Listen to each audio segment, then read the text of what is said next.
À la une de cette édition du journal, on commencera à Windhoek, où se sont tenues les obsèques de l'ancien président namibien Hage Geingob. Joseph Kabila et Félix Tshisekedi y ont pris part. Et le CESAC interdit les débats télévisés sans la participation des experts en matière de la défense et de la sécurité quand il faut parler des opérations militaires menées par les FARDC. Une mesure prise pour contrer la montée de fausses nouvelles sur la situation qui sévit dans l'est du pays. Et en sport, Ligue des Champions, le tout-puissant Mazembe fait son grand retour en quart de finale pour la première fois depuis la saison 2019-2020. Le club congolais a battu le Pyramids 3-0, signé Joël Béa, Glody Likonza et Passion Mwamba. Bonsoir à tous et bienvenue dans ce journal. Joseph Kabila et Félix Tshisekedi ont tous pris part et assisté ce samedi à Windhoek aux obsèques du feu Dr Hage Geingob, ancien président de la Namibie, décédé le 4 février de cette année à l'âge de 82 ans des suites d'un cancer. Ces funérailles ont aussi réuni de nombreux chefs d'État et de gouvernement africains. Absent de tous les événements heureux et malheureux qui se sont déroulés dans son pays, le président honoraire de la République démocratique du Congo et sénateur à vie, Joseph Kabila, était présent ce samedi à Windhoek en Namibie pour rendre un dernier hommage au président Hage Geingob avec qui il entretenait des bonnes relations, cela après avoir rendu une visite de consolation à la famille éprouvée quelques semaines avant. Son successeur, Félix Tshisekedi, accompagné d'une délégation, a lui aussi fait les déplacements de la capitale Windhoek tous les matins pour prendre part à ses obsèques.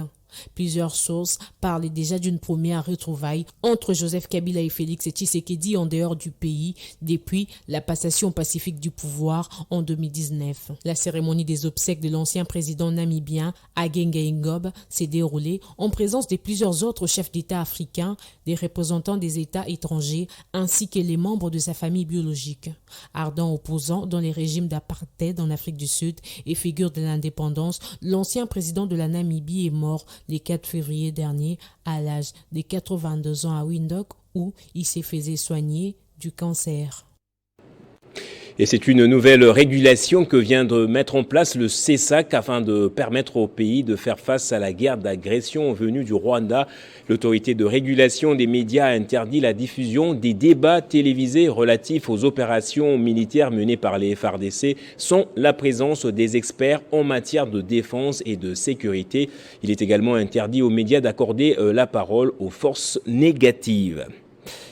Et les rideaux des consultations que mène l'informateur sont presque tirés ou carrément.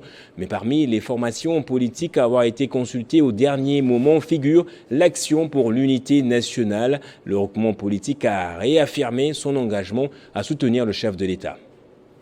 Le regroupement Action pour l'unité nationale a consulté l'informateur Augustin Kabouya afin de discuter de son accompagnement à la majorité parlementaire. La délégation de l'AUN était conduite par le coordonnateur, l'honorable Panga, qui a réaffirmé l'engagement de l'AUN à soutenir la majorité avec ses 8 députés élus, parmi lesquels figure l'honorable Kundabuyamba Matemboani, élu de Lubumbashi, qui faisait partie aussi du nombre de ceux qui sont allés à la rencontre de l'informateur. Lors de cette consultation, Augustin Kabouya a exprimé sa satisfaction quant à la collaboration entre l'AUN et la majorité parlementaire. Il a salué l'implication et la contribution des députés du regroupement dans les différentes initiatives et projets de loi en cours d'examen à l'Assemblée nationale. Il est à noter que le regroupement Action pour l'unité nationale, au travers l'honorable Kundabuyamba Matemboani, était très actif lors de la campagne électorale en appuyant la candidature du chef de l'État,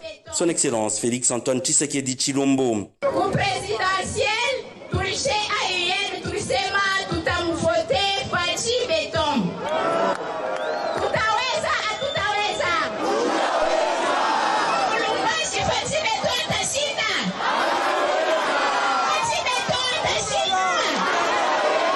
Partout où elle passait, Mamaniro appelait la population à voter pour Fachi Béton en vue de consolider les acquis pour le bien-être du Congo.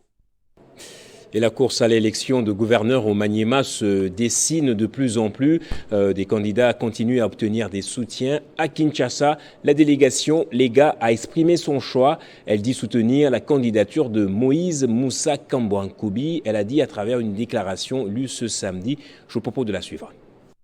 La notabilité Lega vivant à Kinshasa apporte son soutien indéfectible à la candidature de son digne fils, l'honorable Moussa Kambouankoubi Moïse, au poste de gouverneur du Maniema, déposé le mardi 22 février 2024 à la CENI Maniema.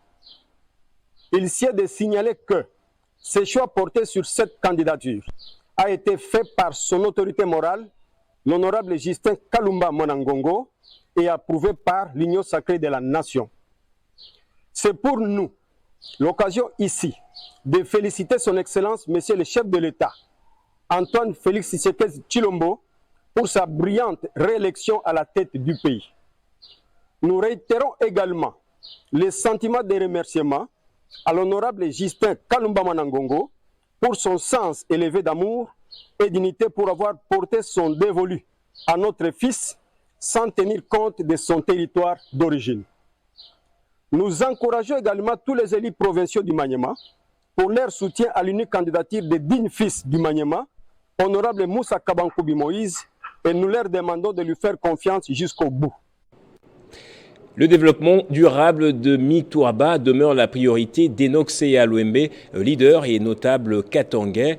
Très attaché à la vision du chef de l'État, il s'est rendu dans son fief où il a prêché le vivre ensemble, la lutte contre le tribalisme et le soutien tous azimuts à Félix Antoine Tshisekedi.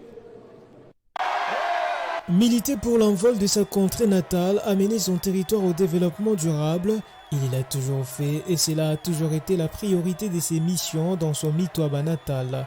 Enoch Seya Louembe, leader et notable katangais, s'est illustré ces derniers temps dans ses conduits au Katanga avec les actions à impact visible. Il a été dans les coins et recoins du territoire des Mitouaba, au village Mukana, Chubo, Mufunga, Sapwe, Kaleragar, Kasongeji, Kinchwa et Mitouaba Centre.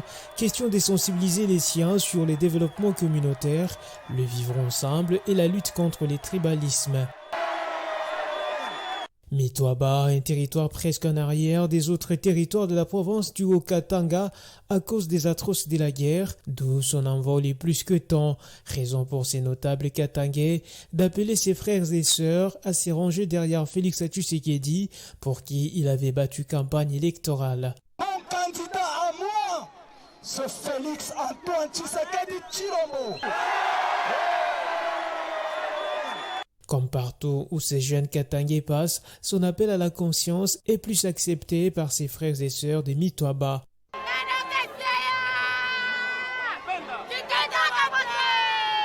Par et à travers ses actions au bénéfice de ses compatriotes congolais, Enoch Seya Louembe, leader katangais, inscrit à l'école de Fachi, n'est fait que pérenniser la vision du chef de l'État, Félix Antoine Tshisekedi Tshilombo. Et le parti politique Agissons pour la République continue d'enregistrer de nouvelles adhésions.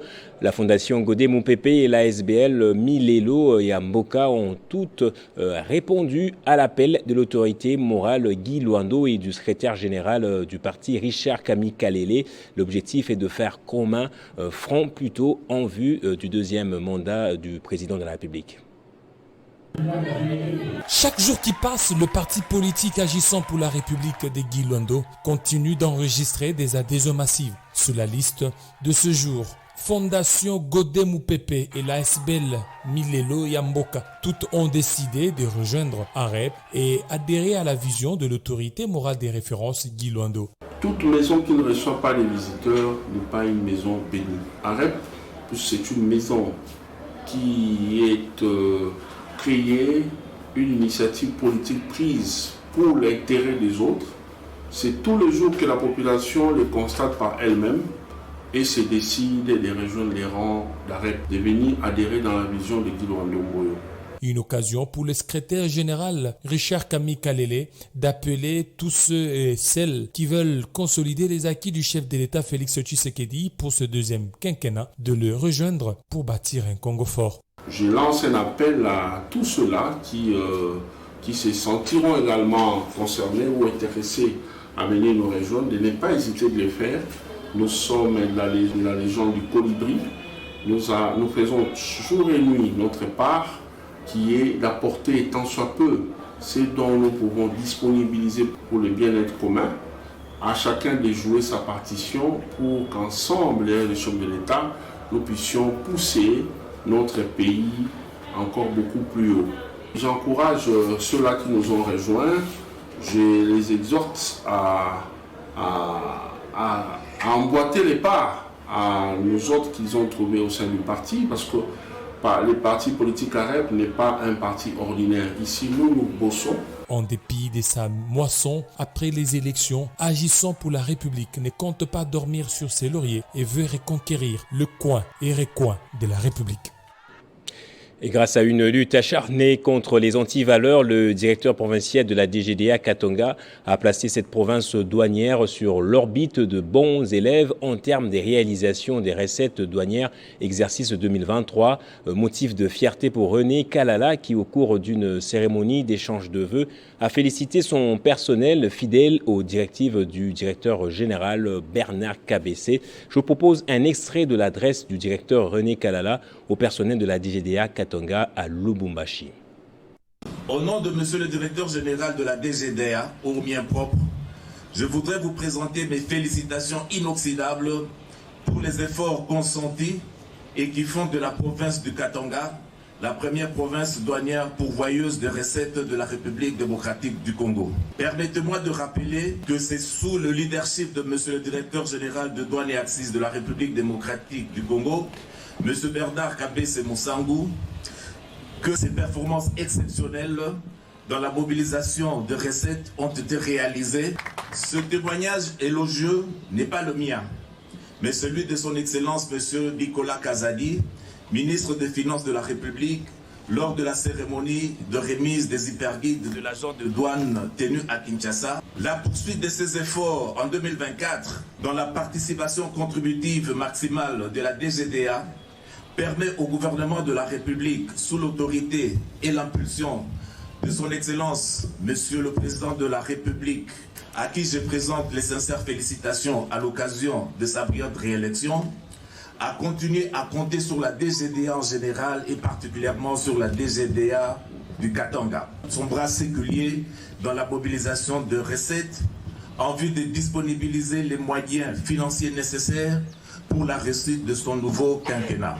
Je pense aussi à nos compatriotes de l'Est de la République fauchés par une agression brutale et injuste et à tous ceux qui en ce moment ploient sous les affres d'une insécurité injustement imposée.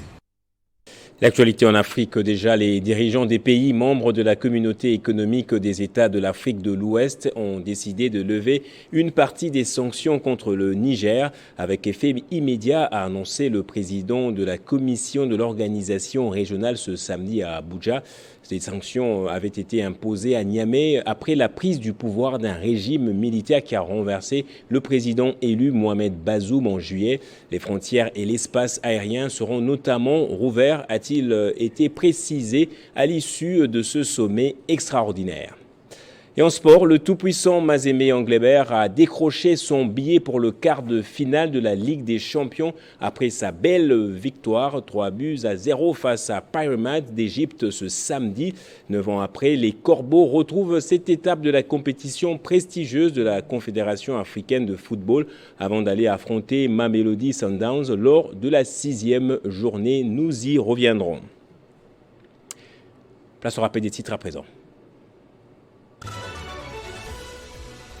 On a ouvert ce journal à Windhoek où se sont tenues les obsèques de l'ancien président namibien Hage Geingob. Joseph Kabila et Félix Tshisekedi y avaient pris part. Et le CESAC interdit les débats télévisés sans la participation des experts en matière de la défense et de la sécurité lorsqu'il faut parler des opérations militaires menées par les FARDC. Une mesure prise pour contrer la montée de fausses nouvelles sur la situation qui sévit dans l'est du pays. Et en Ligue des Champions, le tout-puissant Mazembe fait son grand retour en quart de finale pour la première fois depuis la saison 2019. Le club congolais a battu le Paremades 3-0, signé Joël Beya, Glody Likonza et Passion Mwamba. C'est par ici donc que va se refermer ce journal. Merci à vous tous, madame, messieurs, de l'avoir suivi. L'actualité reste en continu sur votre chaîne.